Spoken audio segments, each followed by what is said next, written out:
آج رمضان المبارک کی 27ویں رات ہے، 1441 ہجری۔ اس وقت میں روزانہ قرآن مجید کی ایک پارے کی منتخب آیات بیان کرتا ہوں، لیکن آج میں نے ارادہ کیا کہ لیلۃ القدر کے حوالے سے کچھ باتیں آج کر لی جائیں تو بہتر ہے۔ قرآن مجید میں اللہ تعالیٰ کا ارشاد ہے، انا انزلناہ فی لیلۃ القدر وما ادراک ما لیلۃ القدر۔ ہم نے اس قرآن کو لیلۃ القدر میں نازل کیا، تمہیں کیا پتا کہ یہ کون سی رات ہے؟ لیلۃ القدر خیر من الف شہر، یہ رات 1000 مہینوں سے بہتر ہے۔ تنزل الملائکۃ والروح فیہا بإذن ربہم من کل امر، فرشتے اور جبریل اس رات میں رب کے حکم سے نازل ہوتے ہیں، من کل امر، ہر طرح کے احکامات لے کر۔ سلام ہی حتی مطلع الفجر، یہ سلامتی ہے یہ رات یہاں تک کہ فجر طلوع ہو جائے، یعنی سحری کا وقت ختم ہو جائے۔ اس بارے میں ایک چیز تو لوگ بہت زیادہ جو پوچھتے ہیں کہ لیلۃ القدر تو ہر ملک میں الگ الگ ہوتی ہے، آج یہاں 27ویں ہے، سعودیہ میں کیا ہے 28ویں۔ تو اس بارے میں خوب سمجھ لیں کہ جتنی عبادتیں شریعت نے ہمیں دی ہیں اور ان کے وقتوں کے جو فضائل بیان کیے ہیں وہ ہر ملک کے اسی حساب سے ہوں گے۔ اللہ نے حکم دیا اقیم الصلاۃ لدلوک الشمس، سورج کے ڈھلکتے ہوئے نماز پڑھو، سورج طلوع ہونے سے پہلے فجر کی نماز۔ تو آپ جہاں نماز پڑھ رہے ہوگے وہاں کا سورج مراد ہوگا یا جاپان کا؟ بولو نا بھائی، کیا ہو گیا بھائی؟ جاپان میں ہو تو جاپان میں سورج طلوع ہو رہا ہے، پاکستان میں ہو تو پاکستان میں۔ ابھی جاپان میں تو پتہ نہیں کیا ٹائم ہو رہا ہوگا۔ تو جیسے نمازوں کے اوقات ہر ملک کے اپنے حساب سے ہوتے ہیں، سعودی عرب میں فجر کا ٹائم جب داخل ہوتا ہے تو ہمارے ہاں فجر گزر چکی ہوتی ہے، مغرب اشراق کا وقت بھی ختم ہو چکا ہوتا ہے۔ تو اب کوئی کہے کہ میں سعودیہ کے حساب سے چلوں گا، تو سعودیہ میں تو بھائی فجر کی نماز جب آپ ہو رہی ہوتی ہے تو یہاں سورج طلوع، بلکہ یہاں جب فجر ہو رہی ہوتی ہے وہ تو پیچھے ہے نا 2 گھنٹے، ہاں یہاں سورج طلوع ہو چکا ہوتا ہے، وہاں عشاء کی نماز ہوتی ہے، وہاں مغرب کی ہوتی ہے اور یہاں عشاء کی ہو رہی ہوتی ہے۔ تو جیسے نمازوں میں ہر ملک کا اپنا ایک طریقہ ہے، اپنے وقت ہیں، تو ایسے ہی جو سال کی تاریخیں ہیں، عید ہے، بقرعید ہے، یوم عرفہ ہے، لیلۃ القدر ہے، آخری عشرہ ہے، یہ سب اس ملک کے حساب سے ہوگا۔ جیسے جیسے جس ملک میں عشاء کا وقت داخل ہوا تو اللہ نے جو خاص پیکج رکھا ہوا ہے اپنے بندوں کے لیے، وہ پیکج اس ملک کے لیے اسٹارٹ ہو گیا، ہر نیکی کا ثواب 1000 گنا بڑھا دیا گیا۔ تو لیلۃ القدر رمضان کے آخری عشرے میں، اور رمضان کے آخری عشرے میں طاق راتوں میں امکان زیادہ، اور 27ویں میں اور بھی زیادہ۔ سمجھ رہے بات کو؟ اور آج کون سی رات ہے؟ 27ویں رات ہے، تو اس بات کا بہت امکان ہے کہ آج کون سی رات ہو؟ لیلۃ القدر۔ اس رات میں جس ملک میں یہ رات ہوگی وہاں فرشتوں کا نزول ہوگا، اور خاص طور پر جبریل علیہ الصلاۃ والسلام کا نزول۔ جیسے پیغمبروں میں سب سے افضل پیغمبر محمد صلی اللہ علیہ وسلم ہیں، تو فرشتوں میں سب سے افضل فرشتے کون سے ہیں؟ جبریل، جن کو اللہ نے روح الامین قرار دیا، مقدس روح۔ روح کیوں کہا؟ روح اس لیے کہا کہ روح جب ہماری باڈی میں ہوتی ہے تو ہماری باڈی زندہ ہوتی ہے، تو جبریل علیہ الصلاۃ والسلام ہماری روح کے لیے، روح کو طاقت بخشنے کا ذریعہ بنتے ہیں، کیونکہ وہ وحی لے کر آئے، اور وحی سے ہماری روحانی قوت، بولو نا بھائی، بڑھتی ہے۔ روحانی قوت کس سے بڑھتی ہے؟ وحی سے۔ عبادات ہمیں پتہ چلی وحی کے ذریعے، روزے ہمیں پتہ چلے وحی کے ذریعے۔ یہ آسمان سے کون سارے پیغام زمین پر نبی کے پاس لے کر آیا؟ جبریل علیہ السلام۔ جبریل نے نبی کو بتایا کہ شہر رمضان الذی انزل فیہ القرآن، اللہ کا کلام جبریل نے لیا، اور جبریل علیہ السلام نے ہمارے نبی صلی اللہ علیہ وسلم کے دل پہ یہ کلام نازل کیا۔ تو ہمیں جو پتا چلا کہ رمضان میں روزے رکھنے ہیں، یہ ہمیں نبی سے پتا چلا، اور نبی کو کس سے پتا چلا؟ جبریل علیہ السلام سے۔ نماز کا ہمیں پتا چلا نبی سے، اور نبی کو کہاں سے؟ کیا ہو گیا بھائی پرابلم؟ تو نبی کو کہاں سے پتا چلا؟ جبریل علیہ السلام سے۔ تو ہر جتنی بھی وحی آ رہی ہے نا وہ ساری ڈائریکٹ کہاں سے؟ جبریل کے ذریعے۔ تو ان کے ذریعے ہماری روح کو کیا مل رہی ہے؟ تقویت، طاقت مل رہی ہے روح کو۔ تو وہ کیونکہ یہ رات روحانی ترقی کا ذریعہ ہے، تو اللہ نے اس رات میں جبریل علیہ السلام کو زمین پہ اتارا تاکہ جس فرشتے کی مناسبت ہے نا اس رات سے، وہ فرشتے اس زمین پر نازل ہوں۔ تو اب مسئلہ یہ ہے کہ آج انسان جسم کی تو بڑی محنت کر رہا ہے، روح کو پروٹوکول دینے کے لیے تیار۔ بھائی دیکھو ایک بات بتا دوں، جملہ ادھورا چھوڑوں گا اس کو کمپلیٹ کرنا پڑے گا، اچھا لگے گا برا لگے، میرا اصول ہی یہی ہے۔ تو میں بول رکوں تو ایک دم آگے کمپلیٹ کر دیں جملہ، مجھے ایک اندازہ تو ہو نا کہ دماغ حاضر بھی ہے، سن رہے ہیں، ٹھیک ہے نا؟ تو ہر ایک کا خپل طریقہ ہوتا ہے نا بیان کا، ہمارا یہی طریقہ ہے بیان کا۔ جملہ مکمل چھوڑوں، آپ نے کمپلیٹ کرنا ہے اس کو، مجھے احساس رہتا ہے کہ ماشاءاللہ غور سے سن رہے ہیں۔ تو یہ اللہ نے ہمیں راتیں کیوں دی؟ اللہ نے ہمیں رمضان کیوں دیا؟ تراویح کیوں دی؟ تہجد کیوں دی؟ غیر مسلموں کے پاس یہ چیزیں ہیں؟ نہیں ہے۔ وہ صبح اٹھیں گے، جاگنگ کریں گے، روح کے لیے، باڈی کے لیے۔ یہ بڑے ہالی ووڈ اور بالی ووڈ کے ایکٹروں کا بڑا سننے میں آتا ہے کہ باڈی کی فٹنس کا، فزیکل فٹنس کا بڑا خیال کرتے ہیں، صبح اٹھتے ہیں، جاگنگ کرتے ہیں۔ ہم پوستیوں کی طرح، معذرت کے ساتھ، ہماری قوم صبح اٹھتے ہی نہیں ہے۔ یہ جو ریز آ رہی ہیں نا، ریز، ہماری آواز ان ریز کی پشت پہ سوار ہو کر دنیا تک پہنچ رہی ہے۔ اچھا تو چارجنگ ختم ہو گئی تھی کیا؟ تو میں یہ عرض کر رہا تھا کہ فنکار، اداکار لوگ اپنی فٹنس کا بہت زیادہ خیال کرتے ہیں۔ آج کل ہر آدمی اگر کرتا ہے تو اپنی باڈی کی فٹنس کا تو خیال کرتا ہے۔ صبح اٹھ کے جاگنگ کریں گے، ڈائٹنگ، یہ نہیں کہ پراٹھے کھا رہے ہیں آلو کے، تمیز سے کھائیں گے، 1 گلاس دودھ، پھر 2 انڈے ہاف بوائل، ٹھیک ہے نا، پروٹین لینے ہیں، پھر جو ہوتے ہیں نا ڈائٹ جن لوگوں کی۔ تو باڈی کی محنت تو آج کی جا رہی ہے، روح کو طاقت دینے کی کوشش نہیں کی جا رہی۔ حالانکہ انسان روح اور جسم دونوں کا مجموعہ ہے۔ بھائی ایک دفعہ اس کو لگا دیں، جو بار بار آپ اٹھ رہے بیٹھ رہے ہیں نا، میرا بڑا دماغ خراب ہو رہا ہے اس سے، یا تو اس کو بند کر دیں، کوئی ضروری نہیں ہے، ریکارڈ کر لیں ویسے ہی، اس سے جو ہے نا بہت زیادہ ڈسٹربنس ہوتی ہے۔ ہو گیا تو ٹھیک ہے، نہیں تو وہ دوسرا کیمرہ لا کے ریکارڈ کر دیں، اس کو بند کر دیں۔ تو کیا کہہ رہا تھا میں؟ اپنی سیٹنگ اب ادھر سے سیٹ کریں اس کو، وہاں سے تو ہو گئی، اب ادھر سے بھی پانا لا کے نا میری اپنی سیٹنگ کو بھی سیٹ کر۔ کیا کہہ رہا تھا میں؟ تو روح جو ہے نا، دیکھو انسان جو ہے نا، انسان کو جانوروں پر قیاس نہیں کیا جا سکتا۔ اچھا جانور کسے کہتے ہیں؟ جو صحت مند ہو۔ اچھی بکری تو دودھ زیادہ دیتی ہو، اچھی بھینس دودھ زیادہ دیتی ہو، اچھی گائے دودھ زیادہ دیتی ہو، اچھا بیل زیادہ ہل چلا لیتا ہو، ایسا ہی ہے نا، اچھا گدھا ویٹ زیادہ اٹھا لیتا ہو۔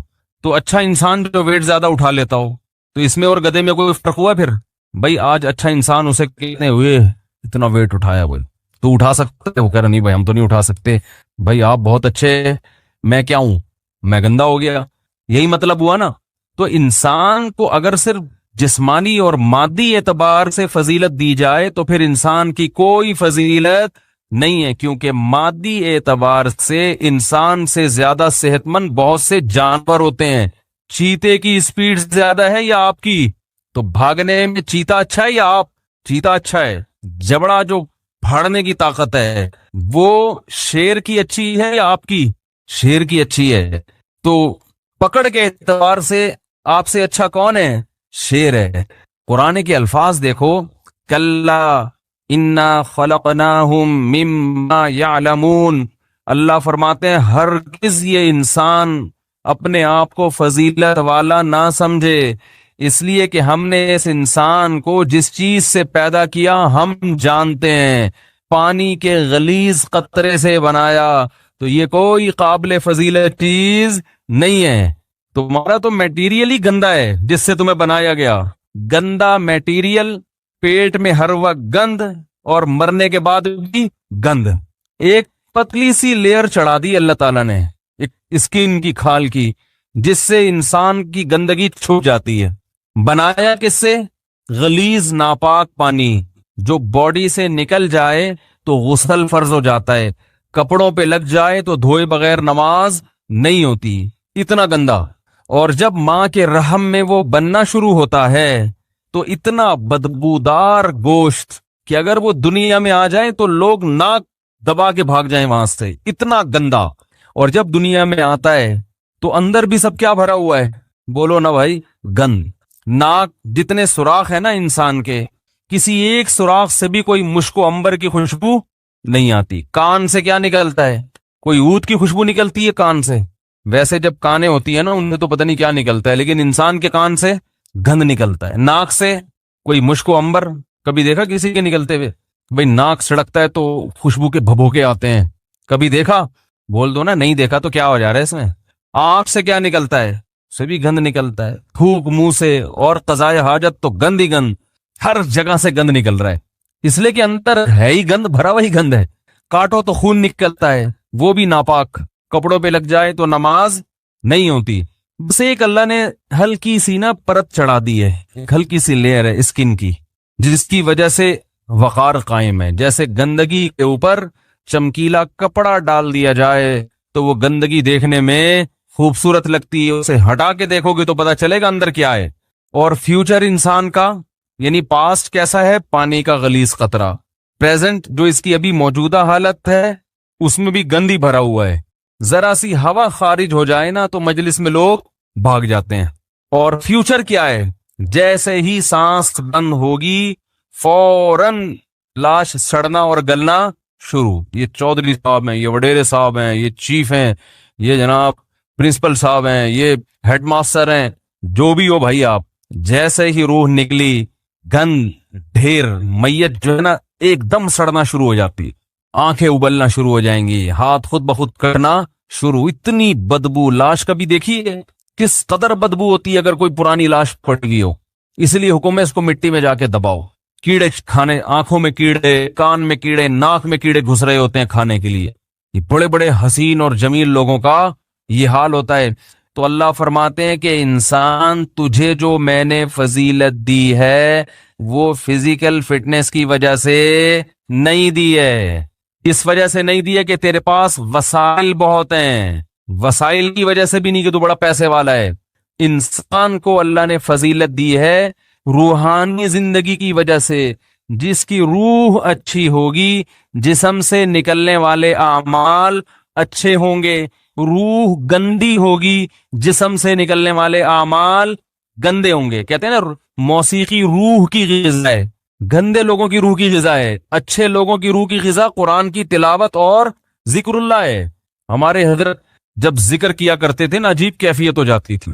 ایک شعر پڑا کرتے تھے، دم رکا سمجھو اگر دم بھر بھی یہ ساغر رکا، میرا دور زندگی ہے یہ جو دور جام ہے۔ کیا زبردست شعر ہے۔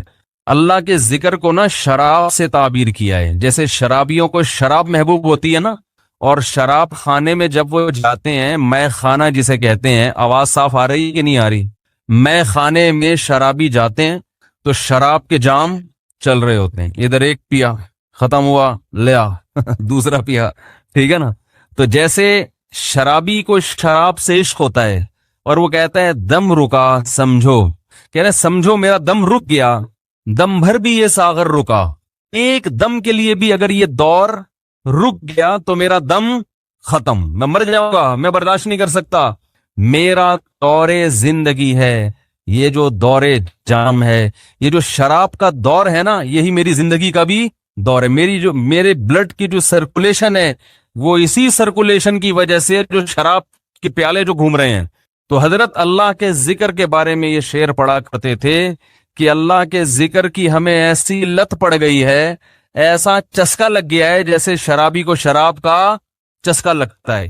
تو حضرت بڑے مزے سے ذکر اللہ کے بارے میں یہ شعر پڑھا کرتے تھے، دم رکا سمجھو اگر دم بھر بھی یہ ساغر رکا، کہ اللہ تیرے نام کی لذت اور تیرے نام کا چسکا ہمیں ایسا لگ گیا ہے کہ دنیا کی کوئی بھی نعمت ہم سے چھین لی جائے ہم مریں گے نہیں، کوئی ہم سے تیرا نام لینا چھڑوا دے، کوئی ہماری زبان پہ تیرا ذکر کرنا ہم سے چھڑوا دے، ہم ایک سیکنڈ کے لیے بھی زندہ نہیں رہ سکتے۔ یہ کیفیت ہوتی ہے کس کی بھائی؟ اہل اللہ کی، جن کی روح پاکیزہ ہوتی ہے، اور جن کی روح ناپاک ہوتی ہے، جب تک وہ اداکاراؤں کے ڈانس اور ناچ نہ دیکھ لیں اور ان کے ناچ گانے کا میوزک نہ سن لیں، ان کی روح کو تسکین، بولو نا بھائی، نہیں ملتی۔ تو روح کی بات ہے، جیسے ہیروئنچی کو اور شرابی کو اس کی باڈی کو تسکین ہیروئن اور شراب سے ملتی ہے، لیکن جس انسان کو اس گندگی کی عادت نہیں ہے اسے تسکین کے لیے شراب اور ہیروئن کا سہارا نہیں لینا پڑتا، اسے تو بدبو آتی ہے، اسے تو گھن آتی ہے۔ تو مسئلہ ہی سارا کس کا ہے بھائی؟ روح کا ہے۔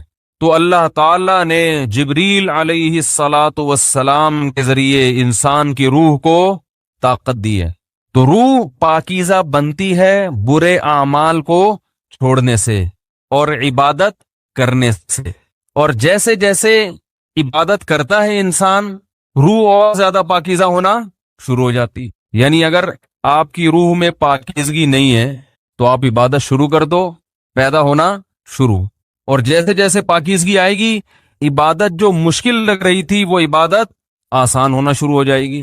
تو آج باڈی کی طرف تو ہماری قوم کی تو نہ باڈی کی طرف توجہ ہے نہ روح کی، لیکن میں تو ان لوگوں کی بات کر رہا ہوں جو لبرل لوگ ہیں، وہ روح کو تو بالکل فوکس کرتے ہی نہیں ہے، اور ہمارے ہاں تو نہ روح کی فکر اور نہ جسم کی فکر، کسی چیز کی فکر لیس، ٹینشن فری زندگی۔ ٹینشن تو فری نہیں ہے لیکن فکر فری کہہ سکتے ہیں، جس کی وجہ سے ٹینشن ہی ٹینشن، کیونکہ جب نہ ادھر کے نہ ادھر کے تو پھر ظاہر ہے کھا کھا کے دھماکے سے پھٹ جائیں گے، اور روحانی زندگی کا تو بیڑا غرق۔ تو رمضان میں اللہ تعالی دیکھو روح کو طاقت ملتی ہے نفس کے خلاف مجاہدہ کر کے۔ جب آپ دنیا میں دو نظریات چل رہے ہیں، جو مذہب مخالف لوگ ہیں نا، وہ کہتے ہیں انسان کی ہر خواہش پوری ہونی چاہیے، ان کی پوری دوڑ دھوپ اور قانون سازی اسی کے لیے، مکان سستا ہو جائے، روٹی سستی ہو جائے، کپڑا سستا ہو جائے، ہر ایک کا علاج فری ہو جائے، یہ ہو جائے وہ ہو جائے، جس کے جو دل میں خواہش آئے وہ خواہش پوری ہو جائے۔ اسی کو انٹرٹینمنٹ کہتے ہیں، اسی کو عیاشی کہتے ہیں۔ اسلام نے ہمیں بتایا ہے کہ تم جتنی خواہشات پوری کرو گے، ہر خواہش مزید خواہشات کو پیدا کر کے جائے گی۔ جیسے کورونا وائرس کے کہتے ہیں نا 1 سے 100 ہو جاتے ہیں، اب جس نے پہلا وائرس پیدا کر دیا یا خود بخود ہو گیا قدرت کی طرف سے، تو بس ایک دفعہ کیا، اب وہ ملٹی پلائی، بولو بھائی، ہوتا چلا جا رہا ہے نا۔ ایک خربوزے کا بیج ڈال دو، اب مزید بیج پیدا کرنے کی ضرورت نہیں ہے، وہ اسی سے خود بخود پیدا ہوتے چلے جائیں گے۔ اسی لیے شاعر نے کہا ما قضا احد منها لبانته ولن انتهى عرب الا الى عربی، کہ اس دنیا میں آج تک کسی نے اپنی خواہشات پوری نہیں کی ہیں۔ جس نے ایک خواہش پوری کی تو وہ ایک خواہش جب ختم ہوئی تو ہزاروں خواہشات کو پیدا کر کے ختم ہوئی ہے۔ وہ یہ جو ہمیں نظر آ رہے ہیں نا، بہت سے لوگ لائف کو انجوائے کر رہے ہیں، ان کی ہر خواہش پوری ہو گئی، اب انہیں کچھ بھی نہیں چاہیے، یہ آپ کو لگ رہا ہے کہ کچھ نہیں چاہیے۔ آپ کبھی ان کے پاس جا کے بیٹھیں گے تو پتا چلے گا کہ جتنا ان کو چاہیے اتنا ہمیں نہیں چاہیے۔ تو اسلام نے ہمیں کچھ ایسی کام بھی بتائے ہیں جس میں ہمیں اپنے نفس کے اگینسٹ چلنا پڑتا ہے۔ دل نہیں چاہتا مگر اس کی مخالفت کرنی پڑتی ہے۔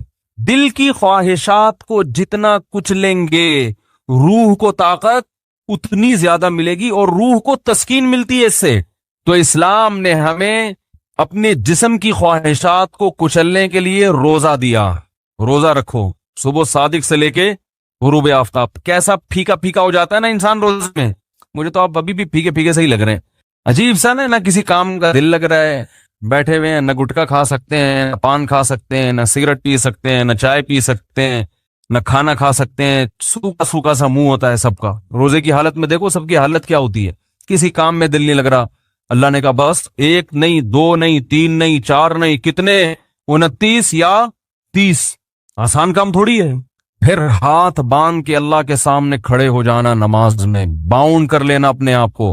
آج دنیا میں دنیا پرستوں کے لیے سب سے قیمتی چیز ٹائم ہے۔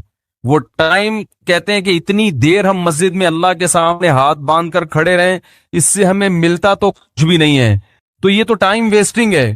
تو اللہ نے کہا کہ کرو یہ کام، تمہارا دل نہیں چاہتا مگر تمہیں کرنا پڑے گا۔ تو جب انسان بار بار اپنی خواہشات کے اگینسٹ چلتا ہے نا، تو اس کی روح کو طاقت ملنا شروع ہو جاتی۔ اتنی روحانی قوت اس کے اندر پیدا ہوتی ہے، وہ کچھ کر کے دکھاتا ہے جس کا لوگ تصور نہیں کر سکتے تھے۔ یہ جو اسلاف کے واقعات ملتے ہیں، عشاء کی نماز میں کھڑے ہوئے اور فجر تک نماز پڑھتے رہے، یہ تو تواتر سے ثابت ہے۔ بعض لوگ اس کا مذاق اڑاتے ہیں کہ یہ ممکن نہیں ہے، اور بعض کہتے ہیں وہ حدیث میں تو آتا ہے کہ جس نے ایک دن میں 3 دن سے کم میں قرآن ختم کیا اس نے سمجھا ہی نہیں۔ اس حدیث کا مطلب کیا ہے وہ میں کسی اور موقع پہ بتاؤں گا، ورنہ وہ سارا موضوع چینج ہو جائے گا۔ اسلاف سے، صحابہ سے تواتر کے ساتھ ثابت ہے کہ ایک ایک رات میں، ایک ایک رکعت میں پورا قرآن ختم کیا انہوں نے۔ حدیثوں کا مطلب جو ہے نا، پروفیسروں سے مت پوچھو، یہ صحابہ اور تابعین سے پوچھا کرو کہ کون سی حدیث کا کیا مطلب ہے۔ حضرت عمر رضی اللہ تعالی عنہ نے حضرت عثمان کی طرف ایک دن اشارہ کر کے فرمایا کہ مجھے اس شخص سے محبت کیوں نہ ہو، یہ وتر کی ایک رکعت میں پورا قرآن پڑھ لیتے ہیں، وتر کی جو تیسری رکعت ہے نا، اور حجر اسود کے سامنے کھڑے ہوتے ہیں اور پوری رات ایک رکعت میں پورا قرآن۔ حضرت عمر کا اپنا معمول کیا تھا، فجر میں اتنی لمبی نماز پڑھاتے تھے، آج تو ہم افورڈ ہی نہیں کر سکتے۔ صبح صادق کا وقت جب شروع ہوتا تو نماز شروع کی جاتی اور سورج نکلنے سے پہلے سلام پھرتا تھا فجر کا۔ کتنے گھنٹے کی نماز ہو گئی فجر کی، اور نماز میں تلاوت کرتے کرتے کرتے بعض دفعہ اللہ کے خوف سے رو کے گر جایا کرتے تھے۔ فجر میں حضرت عثمان رضی اللہ تعالیٰ عنہ پوری سورہ یوسف پڑھتے تھے۔ ایک تابعی کہتے ہیں کہ میں نے سورہ یوسف حضرت عثمان کے پیچھے فجر میں سن سن کے یاد کر لی، زبانی یاد ہو گئی مجھے۔ کتنی لمبی لمبی ان لوگوں کی نمازیں تھیں، کتنی لمبی لمبی ان لوگوں کی دعائیں تھیں، کتنی۔ آج بالکل عبادت کا ذوق اور شوق ختم، اور پہلے عورتوں میں عبادت کا ذوق مردوں سے بھی زیادہ تھا۔ مرد تو تھڑے شڑے پہ جا کے بیٹھ گئے، 2-4 لونڈے لپاڑے بیٹھ گئے، کچھ ادھر بات کر لی، کچھ ادھر چلے گئے، ڈبو اس نوکر۔ خواتین تو گھروں میں وہ تو عبادت میں آگے تھی، آج سب کے ہاتھ میں کیا آ گئے؟ موبائل، واٹس ایپ، بس ہر وقت۔ میری والدہ اللہ ان کی مغفرت فرمائے، آخر عمر میں تقریباً 1.5-2 سال ان کا دماغ کام نہیں کرتا تھا، جیسے قومے کی کیفیت ہوتی ہے نا، یہ ہو گئی تھی کیفیت، تو ہوش نہیں تھے ان کو، کوئی بات بتاؤ سمجھ میں نہیں آتی تھی۔ لیکن تسبیح جیسے ہی پکڑاتے تھے نا، فوراً چلنا شروع، اور زبان بھی چلنا شروع۔ کیوں؟ لاشعور میں یہ چیز بولو نا بھائی بیٹھ گئی، کیونکہ زندگی بھر تسبیح پڑھی ہے نا، تو اب ہوش نہیں ہے، تو جیسے ہی تسبیح ہاتھ میں آئی اللہ کا نام شروع۔ میرے بڑے بھائی جب سورہ یاسین کی تلاوت کرتے ان کے سامنے، تو سورہ یاسین کا تلاوت کے جو کوئی لفظ چھوٹ جاتا نا تو وہ ان کی زبان سے نکل جاتا تھا، جیسے آخری لفظ آ رہا ہے نا مبین، تو وہ رک گیا تو وہ ان کی زبان سے نکل، ایک لاشعور میں۔ سورہ یاسین بہت پڑھی ہے انہوں نے، تو میں نئی نسل کو دیکھ کے یہ پیشگوئی کر سکتا ہوں کہ جب ہمارا بڑھاپا ہو، اللہ ہم سب کو بچائے، تو پتہ نہیں ہمارا حال کیا ہوگا۔ ہوش میں نہیں ہوں گے، کوئی تسبیح لا کے پکڑائے گا تو ایسے لگے گا جیسے یہ پتھر ہے، جیسے ہی موبائل لا کے پکڑائیں گے نا، ٹھک چلنا، فوراً سب سے پہلے لاک کھلے گا اس کا۔ حقیقت بتا رہا ہوں میں، کیونکہ لاشعور میں یہ چیز بیٹھ گئی ہے۔ موبائل ہے، فیس بک، واٹس ایپ، یوٹیوب، ایک دم چلنا شروع، ٹھک ٹھک ٹک ٹک، میسج بازیاں، اور بھائی کیا کر رہی ہو، دوپٹہ کہاں سے خریدا، خواتین کی نا چاہے قومے میں ہو یا کچھ بھی ہو، اللہ بچائے سب کو قومے میں جانے سے۔ جو کام زندگی بھر کیا ہوتا ہے، جب انسان ہوش میں نہیں ہوتا تو وہی کام اس کے سامنے آنا شروع ہو جاتا ہے۔ علماء نے بیان کیا کہ کئی دنیا میں حافظ ایسے ہیں کہ مرتے ہوئے ان سے کہا جا رہا تھا کہ کلمہ پڑھو تو گانا گانا شروع کر دیا انہوں نے۔ حافظ قرآن تھے مگر قرآن کی تلاوت نہیں کرتے، گانوں اور فلموں کو فوکس کیا ہوا تھا۔ موت کے وقت کلمہ نہیں نکل رہا زبان سے، نہیں گا رہے ہیں، انہیں بتایا جا رہا ہے کہ پڑھو کلمہ، نہیں گانا گا رہے ہیں۔ تو اللہ کے عذاب سے بچنا چاہیے بھائی، کچھ عادی بنائیں۔ ہم یہ نہیں کہہ رہے کہ ہمارے اسلاف جیسے پوری پوری رات عبادتیں کیا کرتے تھے ایسے ہی کریں، کچھ تو عادی بنائیں اپنے آپ کو اللہ کے سامنے رونے ہونے کا، کچھ تو اللہ کا نام لینے کا اپنے زبان کو عادی بنائیں۔ جو تبلیغ والے تسبیحات بیان کرتے ہیں، جو صحیح احادیث سے ثابت ہے کہ 100 مرتبہ صبح لا الہ الا اللہ وحدہ لا شریک لہ لہ الملک ولہ الحمد وہو علی کل شیء قدیر، اور بعض روایت میں یحیی و یمیت وہو حی لا یموت۔ یہ حدیث میں تبلیغ والے تو تیسرا کلمہ بتاتے ہیں، یہ کلمات حدیث میں آتے ہیں۔ آپ صلی اللہ علیہ وسلم نے ارشاد فرمایا جس نے 100 دفعہ یہ کلمہ پڑھا اس سے زیادہ نیکیاں پورے دن میں کوئی شخص نہیں کما سکتا سوائے اس کے جو اس سے بھی زیادہ مرتبہ پڑھے۔ تو ذکر سے محبت پیدا کریں. آج ذکر کی لذت نہیں ہے, بس وہیں بیٹھ کے وہ ٹی وی بھی دیکھ رہے ہیں, فلم بھی دیکھ رہے ہیں, اور تسبیح چل رہی. کیسے پیارے کلمات ہیں, کیسا مزہ آتا ہے ان کلمات پڑھنے میں. لا الہ الا اللہ, کوئی عبادت کے لائق نہیں سوائے اللہ کے. کتنا اللہ تعالیٰ خوش ہوتا ہے کہ جب ساری دنیا مجھے بھول گئی ہے, ہر وقت دولت کی باتیں, پیسے کی باتیں, مکان کی باتیں, پلاٹ کی باتیں, اس سے اتنے پیسے لینے, اس کو اتنے پیسے دینے ہیں, وہ کاروبار بند ہو گیا, اس کو کھولنا ہے, یہ کرنا ہے, وہ کرنا ہے, ہر وقت 24 گھنٹے. جس نے پیدا کیا, جس کے پاس لوٹ کر جانا ہے, سب چیزیں چھوڑنی ہے یہاں پہ. یہ بیوی بچے بھی چھوڑنے ہیں, یہی قبر میں اتاریں گے. جو آج کہہ رہے ہیں نا وہ رہ نہیں سکتے آپ کے بغیر, اور یہی اتار کے آئیں گے قبر میں. اور اگر کورونا سے مر گئے نا, اللہ بچائے, تو قبر میں بھی نہیں جائیں گے, بولیں گے یہ تو مر گیا, ہمیں نہ مار دے کہیں. دور دور سے دیکھ نہیں رہے کیسے جنازے ہو رہے ہیں. یہ تو انسان کی محبت ہے, یہ تو اوقات ہے انسان کی.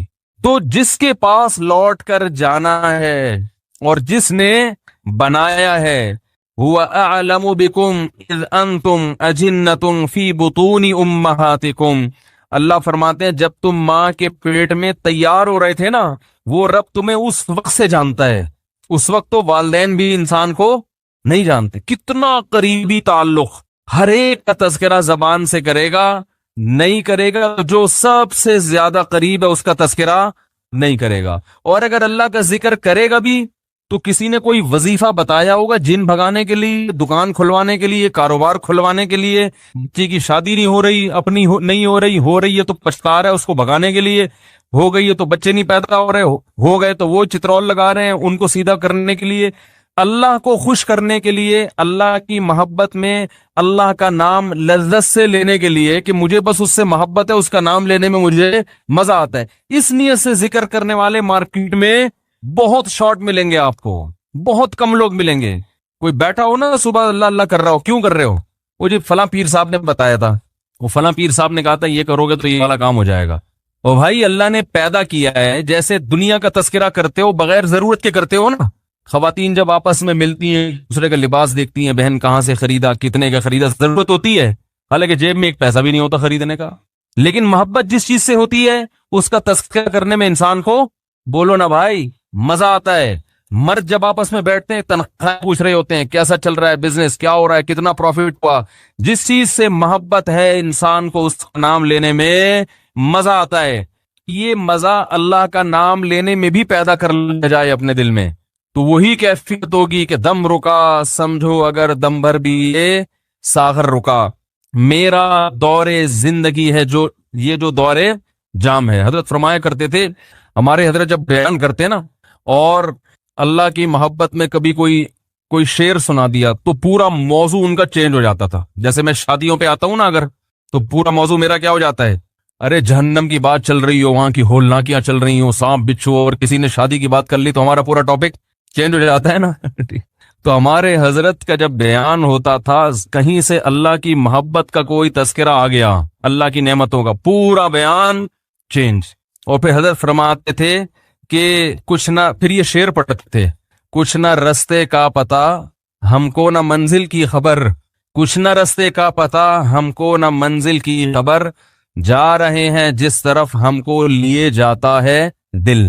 یعنی ہمیں نہیں پتہ اب ہم نے کہاں جانا, اب تو ہمیں دل لے کے جدھر جا رہے ہیں ہم وہاں چل رہے ہیں, دل گھسیٹ رہے ہیں.